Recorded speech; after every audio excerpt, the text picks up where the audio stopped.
félvilágot átutaztuk, hogy találkozhassunk vele. Azzal az orvosnővel, aki 25 év praktizálás után megírta az Egészségügyi Maffia című könyvét, hogy a rendszert elhagyva az egyéni szuverenitást válassza.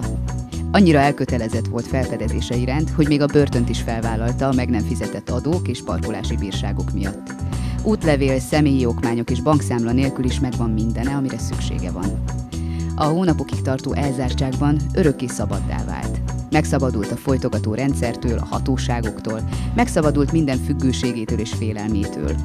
Az egészségügyi összeesküvésről szerettük volna megkérdezni, de amit elénk tárt, messze túlmutatott azon. My name is Guy, G-H-I-S. I used to call myself Ghislaine Lanctot. I was a medical doctor for 25 years until I found out what the medical system was all about. And I wrote a book entitled The Medical Mafia. The medical system is sick everywhere, it doesn't work. Everybody's unhappy with it. The patients are unhappy, the government is unhappy, it's too expensive. The doctors, physicians are unhappy. Everybody's unhappy with the system, but it still goes on. So why does it still go on? Somebody must be happy with it. And yes, big money, big pharma is happy with the system. And should it be then that they control it? Yes, they control it from A to Z. You have to know that medical schools, all the media, even the medical journals, the newspapers, the television, radio, are totally controlled by big money. At the beginning of the previous century, in the early 19s, the alternative medicine, natural medicine, was the most important one. There was doctors were practicing, were touching the patients, were questioning the patients, were healing them with herbs, with all sorts of natural stuff. And all this disappeared with the Flexner report.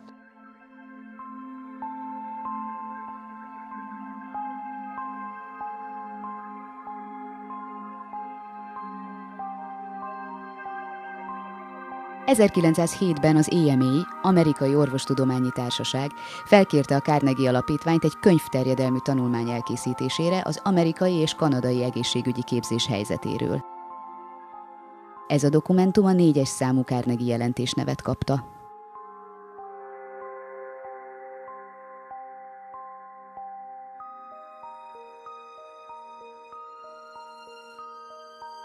A szerző, Abraham Flexner nem volt orvos, sem orvostudományi kutató, csak egy ambiciózus pedagógus, annak a Simon Flexnernek a fivére, aki az egészségügyi kutatásért felelős Rockefeller intézet alkalmazásában állt. Később Abraham Flexner lett a Rockefeller emberbaráti programjainak első orvosi oktatásért felelős igazgatója. Úgy tartják, John D. Rockefeller után Andrew Carnegie volt minden idők második leggazdagabb embere. Carnegie az amerikai acélipar és oktatás meghatározó személyisége volt, Rockefellernek pedig az olajiparban és az egészségügyi kutatásokban volt érdekeltsége. Abraham Flexner tanulmányát 1910-ben adták ki, azzal a céllal, hogy a kor meghatározó tudományos irányelvein alapuló, professzionális orvosi képzés alapjait letéve javítsák az egészségügyi szolgáltatások minőségét. De vajon mit tekintettek tudománynak a 20. század elején? A 17. században szárnyra kapott materializmus elmélete szerint az anyag az egyetlen létező. Minden anyagból áll össze, és minden jelenség, beleértve az ember lelkét, szellemét és tudatát, anyagok kölcsönhatásának eredménye. Más szavakkal, emberi létünk egyetlen alkotóeleme az anyag. A tudományos materializmus vált a korai 20. század meghatározó filozófiai álláspontjává. A materializmus alapvető feltevése, hogy az anyagon kívül semmi más nem létezik.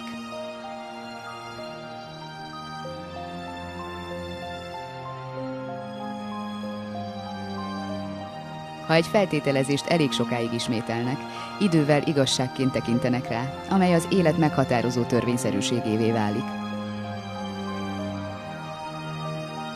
A Flexner jelentés megjelenése előtt kétszer annyian foglalkoztak alternatív gyógyászattal, mint amennyien hagyományos, allopatikus medicinát praktizáltak, és az egészségügyi ismereteket Amerika szerte kisebb orvosi iskolákban tanították.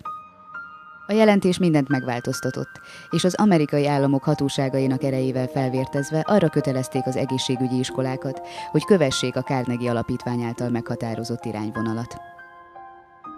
Az emberi test az állatvilághoz tartozik. Szövetekből és szervekből épül fel, általános törvényszerűségek alapján növekszik, szaporodik és pusztul el. Ellenséges fizikai és biológiai anyagok támadásának van kitéve. A gyógynövényeket, homeopátiát, csontkovácsolást és masszást kuruzslásnak minősítették. A kisebb orvosi iskolákat bezárták vagy beolvasztották az ipari vállalatok által támogatott egyetemekbe. Kevesebb mint 10 év alatt az egészségügyi iskolák száma 650-ről 50-re esett vissza, az orvostanhallgatók száma pedig 7500-ról 2500-ra csökkent, mert nem tudták megfizetni a magas képzési költségeket. A jelentés minden részletre kiterjedően szabályozta az orvosi képzést, és egyedül a gyógyszeres beavatkozásokat ismerte el az ádászbetegségekkel szemben alkalmazható egyetlen megoldásként. A jelentés következményeként a kormány jóváhagyása nélkül orvosi iskola létrehozása mind a mai napig nem engedélyezett. Az egészségügyi kutatásoknak pedig szigorúan igazodniuk kell a tudomány 1910-ben meghatározott kutatási eljárásaihoz. Materializmus, gyógyszeres kezelések és védőoltások. Az orvosok létszámát szigorú keretek között szabályozták, a még meglévő praxisok jövedelme növekedett, és elkezdődött a hagyományos orvosi iskolák központosítása. 1997-ben az Egészségügyi Világszervezet teljes ellenőrzési jogot szerzett az egészségügy felett azáltal, hogy a Flexner jelentés érvényességét kiterjesztették az egész világra. És mi volt ennek a hosszú távú hatása az orvosi képzésre és gyakorlatra? Erről a médiában nem sokat hallani.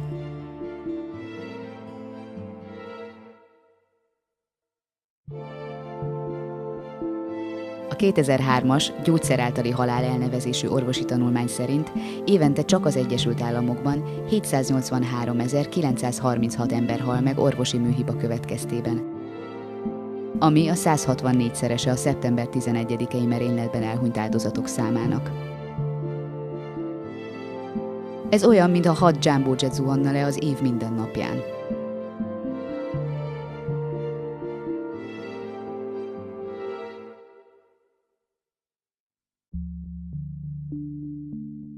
A közel 800 000 halálesetből 106 000 a receptre felírt gyógyszerek miatt van. Az Egyesült Államok évi 282 milliárd dollárt költ az orvosi műhibák károsultjainak kompenzálására. Egy 1995-ös tanulmány szerint Amerikában évente 45 000-en halnak meg autóbalesetben, amíg évente több mint 1 millió ember sérül meg kórházakban, és ebből 280 000-en meg is halnak.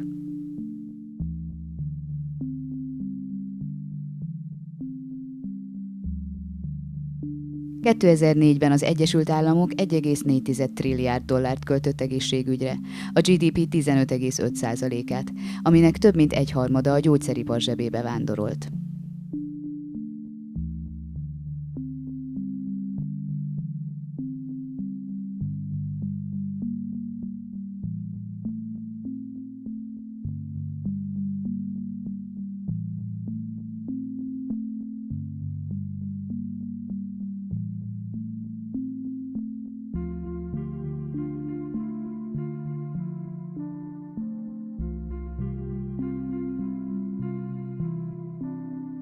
– 2001-ben a Pfizer volt a legnagyobb bevételű cég az 500 legnagyobb vállalat listáján.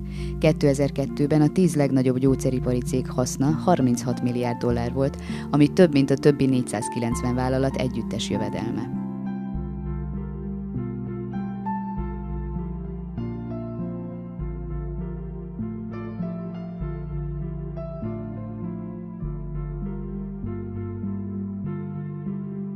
Száz év után fel kell, hogy tegyük a kérdést. Mi romlott el? A hatalmas gyógyszeripari jövedelmek ellenére egyre több retteget betegség és beteg ember van ma, mint valaha. A választ megtalálod a Flexner jelentésben, abban a dokumentumban, ami lehetővé tette azt, hogy a központosított egészségügy és a gyógyszeripar átvehesse az irányítást.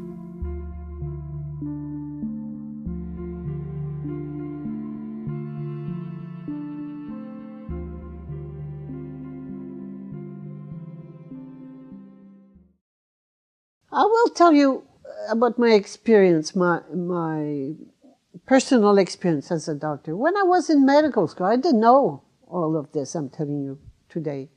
And I thought that medicine was the state of the art. I was so convinced. And I was in medical school in the 1965, from 60 to 65, 66. I was convinced that by the end of the century, there would be no more disease. So I really believed in medicine.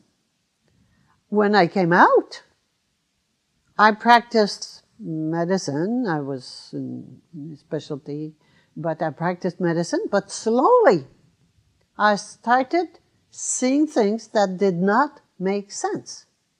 So I questioned. You see, we have to question what we see. If it does not make sense, stop doing it. Stop believing it. You see people, they get chemotherapy. They get so sick with the treatment. I mean, question it. Go and see what's beyond it. What's beyond chemotherapy? Poisons. Well, how can you help people with poisons? When you give chemotherapy drugs to a healthy person, what's going to happen to them? It's going to make them sick. It's a very toxic poison. It destroys and damages a lot of cells in your body. So how do we think then that we can give those same toxic poisonous drugs that would make a healthy person sick, give them to a sick person and make them healthy? That doesn't make any sense at all. Az orvosok 400 évvel ezelőtt mérgező nehézfémekkel próbálták kezelni a rákot. A kísérleteik azonban kudarcba fulladtak, a páciensek pedig súlyos mérgezéseket szenvedtek el. Napjainkban 3 módon kezelik a rákos tüneteket: műtéttel, sugárzással és kemoterápiával. A kemoterápia kifejezést azokra a sejtszinten mérgező anyagokra használják, amelyeket a rák kezelése során alkalmaznak. Számos gyógyszer felfedezését köszönhetjük a véletlennek, és ez a kemoterápiával sem volt másképp. Az első világháborúban nitrogénmustárgázt vetettek be biológiai fegyverként, és megfigyelték, hogy a gáz hatásainak kitett katonák szervezete a fehérvérsejtek és nyiroksejtek számának drasztikus csökkenésével reagált.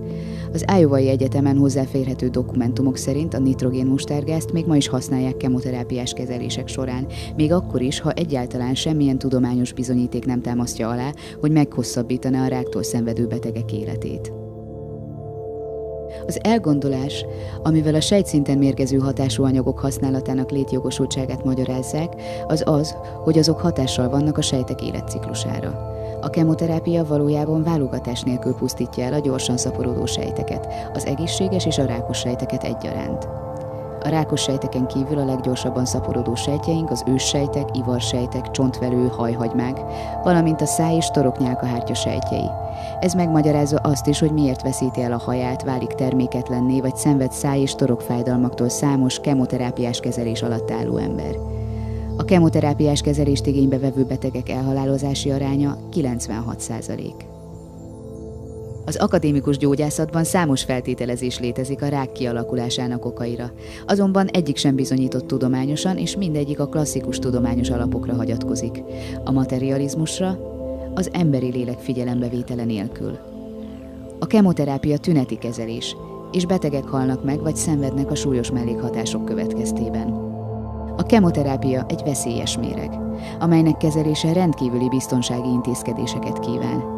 Mégis ez vált a rák elleni küzdelem egyetlen gyógyszerévé.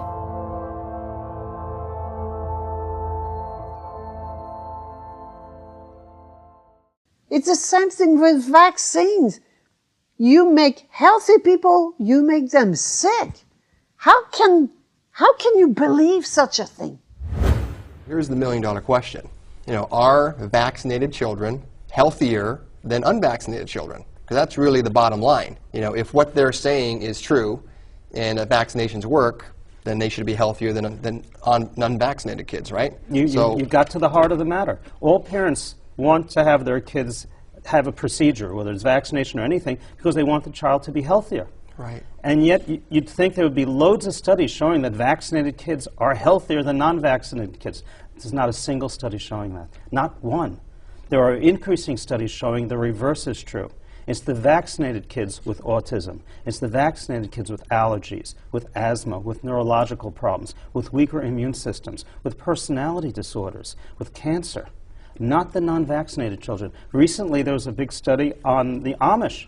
The Amish do not vaccinate. Right. There should be hundreds of autistic children in the Amish communities. There's zero.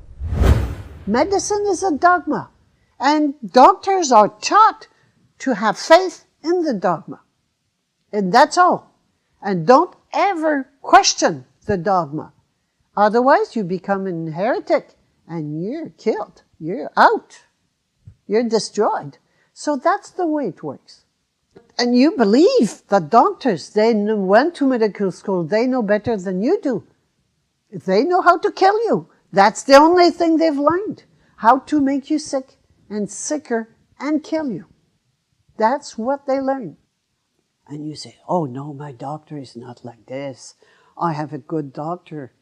Well, separate. You have to take apart the system from the people.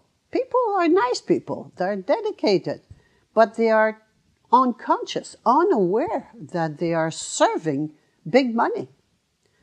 So this is what the system is all about. It's meant to make people sick if they're not, and sicker if they already are sick. The question is, do you still want to go to the doctor?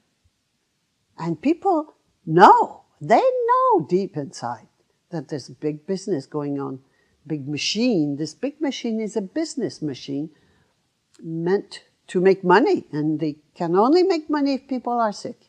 And the sicker they are, the more money they make. So it's easy to understand, but they still go to the doctor. So what brings them to the doctor? Fear.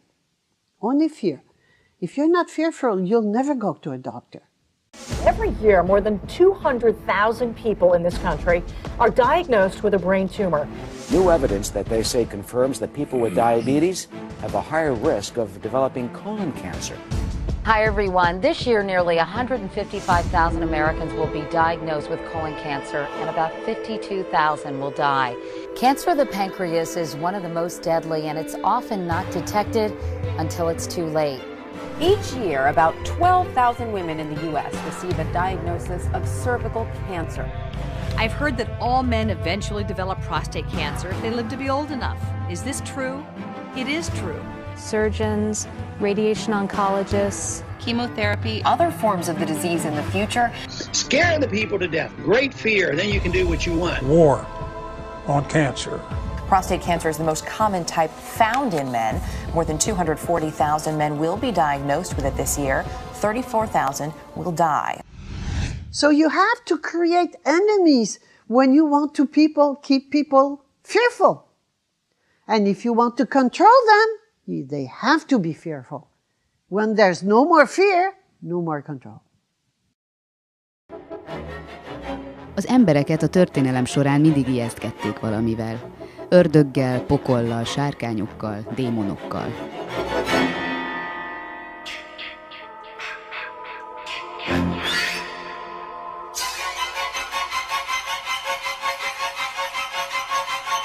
Egy közös tulajdonság mindegyikükben volt. Az, hogy emberi szemmel nem voltak láthatóak. Tehát az emberek nem tudtak meggyőződni, hogy ezek tényleg valós félelmek-e vagy sem. A vallás háttérbe szorulásával és a materializmus elterjedésével új, a tudományra alapozott láthatatlan rémségekre volt szükség, hogy az embereket félelemben tartsák.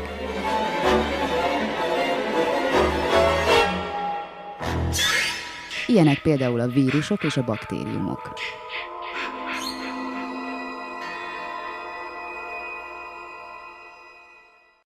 So same thing with the viruses, with the microbes, they've been taught that they are dangerous, they are enemies, but now they're not the only ones believing in enemies. The government tells you there are enemies in Iraq and Afghanistan, and you have to go and fight them?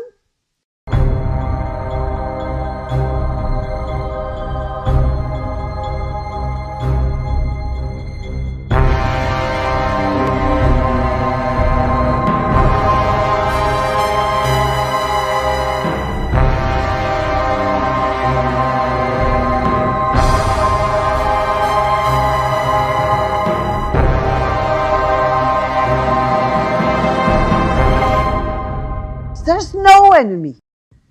There's no such thing. Again, it's division. If what I learned in medical school was nothing but illness, that's all we learn in medical school is illness. Well, what is health all about? And I realized that the only cause for sickness is being separated from the soul. The soul is not governing my life. It is the ego, which has to do with the body that's running my life, that's governing my life. The physical body is a mere reflection, just a mirror for me to see what's going on within myself. The good news is whenever I'm sick, it's a gift. It's a bliss, because it just shows me that something is wrong within. Something is wrong within my either mental body or my emotional body or my physical body. We have three bodies. Very important to know. Doctors know only one thing, the physical body. That's all they care for. All alternative medicine knows that we have three bodies and that those bodies do influence our physical body. Az orvosokat és kutatókat már az ókortól kezdve érdekelte az érzelmeink fizikai testre gyakorolt hatása. Az ókori, kínai és indiai gyógyászattól a görög Hippokratészen keresztül, a későbbiekben dr. Bachon, Rüdiger Dahlkén, Kurt Tepperweinen át sokan fontos felfedezéseket tettek a megfigyeléseikre alapozva. 1981-ben dr. Rike Girthamer, német teológus orvos felfedezte a tiszta és pontos összefüggést a lélek, az agy és a szervek között. Leírt és megfigyelt 5 biológiai természettörvényt, ami minden élőlényre vonatkozik. Ezzel tudományos bizonyítékot és választ adott arra, hogy érzelmeink miként befolyásolják a testünket és az egészségünket.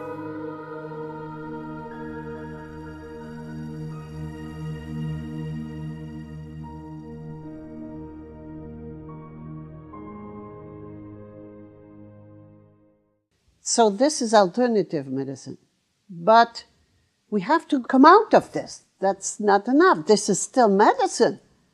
But what I propose is go for the real stuff. Go for reality of who you are. And reality of who we are is that we're divine entities.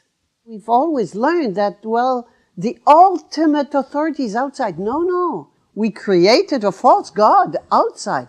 And some people say, oh yes, I'm divine. I'm the son of God. No, I'm not the son. I am divine. Totally. So what are the attributes of divinity, of the ultimate authority? The attributes are immortality, no death. And people say, oh, of course, the soul doesn't die. No, I'm talking of the physical body. When the physical body is under the control of the soul, it becomes like the soul. It vibrates at the same level as the soul. And then it has the same attributes as the soul, which is immortality, physical immortality. Immortal means that I can decide to let go of my body, but I'm not afraid of death anymore. I will not die. If I decide to incarnate or disincarnate, I can do so. But it doesn't mean that I'm going to postpone death for 200 or 400 years or 1,000 years. I'm not going to postpone it. There is none. There is no death. I am totally in full control of my body, should it be the mental, the emotional, and the physical. So I do whatever I want. I am not in the survival mode anymore. Real life is immortality. No death. It's a life without death. No aging.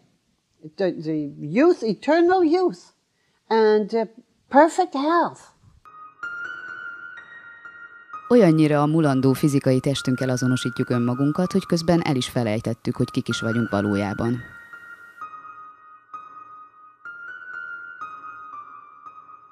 The fear of death is the only fear.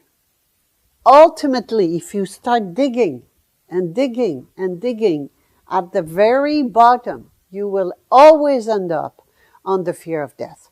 And why is there fear of death?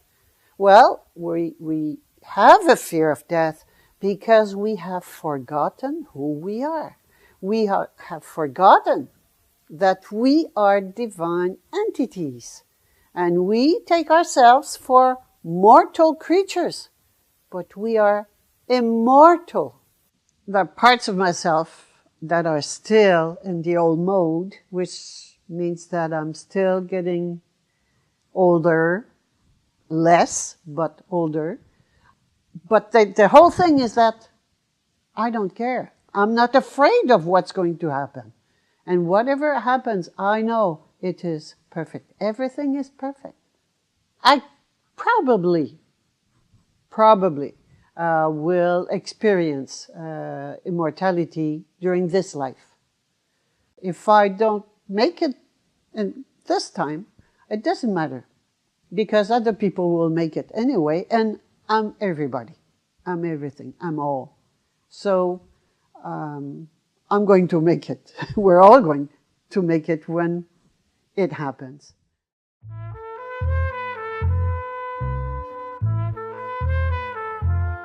A materializmus elterjesztésével az emberek elvesztették az élet értelmébe vetett hitüket. Ezzel belekényszerítették őket az egész életen át tartó menekülésbe a halál elől.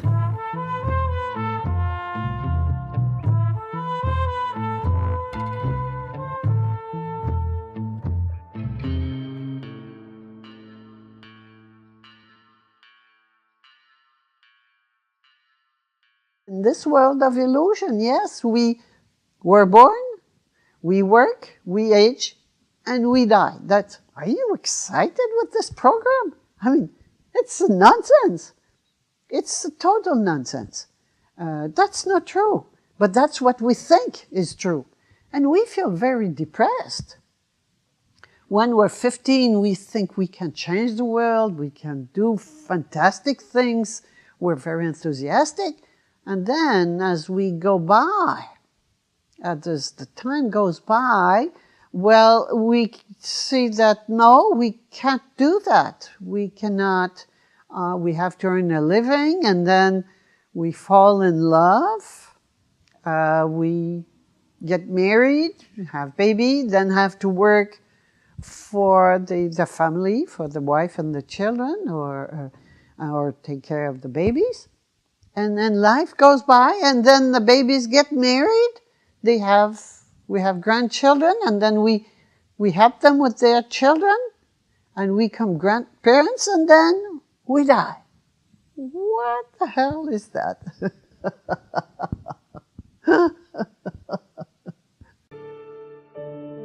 Ez a ránk kényszerített életfilozófia a lehető legtávolabb áll a halhatatlan emberi szellemtől és annak igazi természetétől. The power they have doesn't exist. Again, in this world of illusion, it's a false power. For instance, if people stop paying income tax, there's no more government. If people stop doing business with the banks, there are no more banks. If people stop going to the doctor, there's no medical system. So who's got the real power? The individual. So this is the whole thing. When I realize the real power is inside, then every time I heal a fear. I become this power. I become more powerful. It's vibration. We live in a world of vibration. The only thing that exists are vibrations. It's all vibration. And it's always the higher vibration that is in charge, that controls. So when I reach this higher vibration, the more I reach it, the more not my mind, my soul gets in control of the situation. So it's always my soul running the show. I let it go. Whatever you do is fine with me. We are creators and creatrix, and we create in the present moment every second of our life.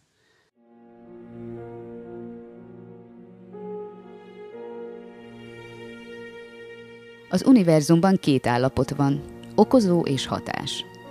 Amíg képtelenek vagyunk elfogadni, hogy életünk minden aspektusának mi vagyunk az okozói, addig nem lesz hatalmunk önmagunk és saját teremtésünk felett.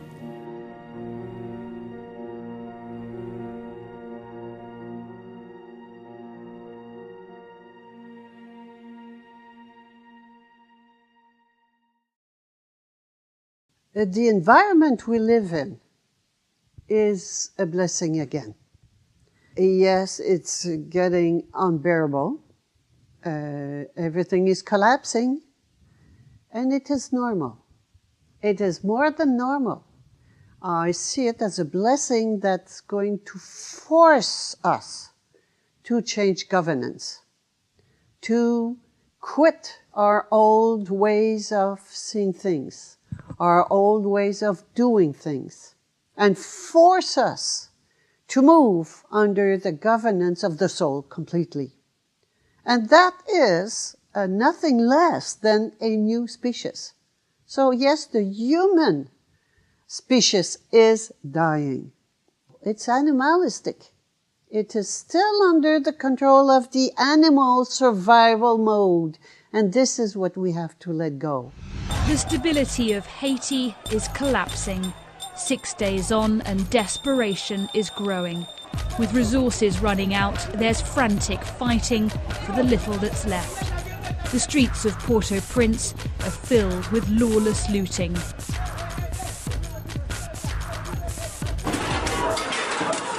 Once again, they came to smash what they could. This time in Enfield. Some had looting in mind.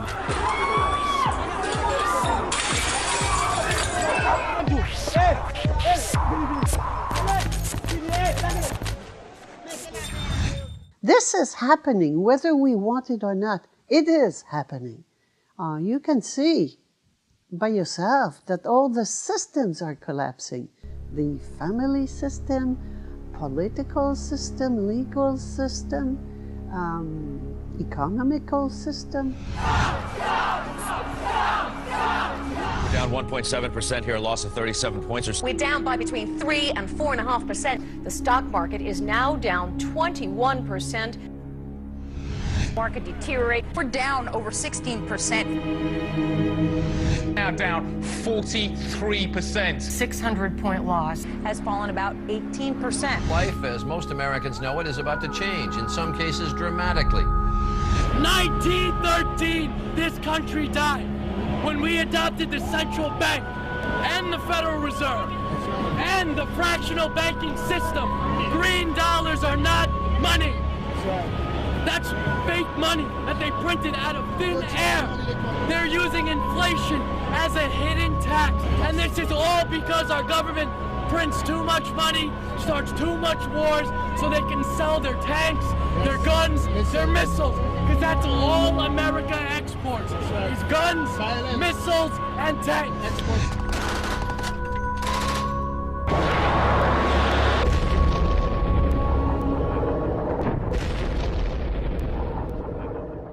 Everything is collapsing. Great. Let's let it collapse and move on to the new species. Move on to the governance of the soul. This is where we're heading anyway. It is not an economic or financial or philosophical or social crisis. It is an evolutionary crisis. So the moment we know this, instead of fighting it, refusing it, we go with it. It's beyond mind. It is, so we cannot understand it with our mind. We can feel it, know it with the soul only.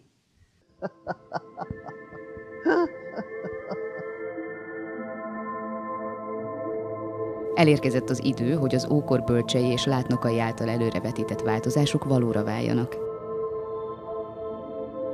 Elérkezett az idő, hogy levetkőzzük a materializmus halandóságát, és megértsük saját halhatatlanságunk valódi természetét.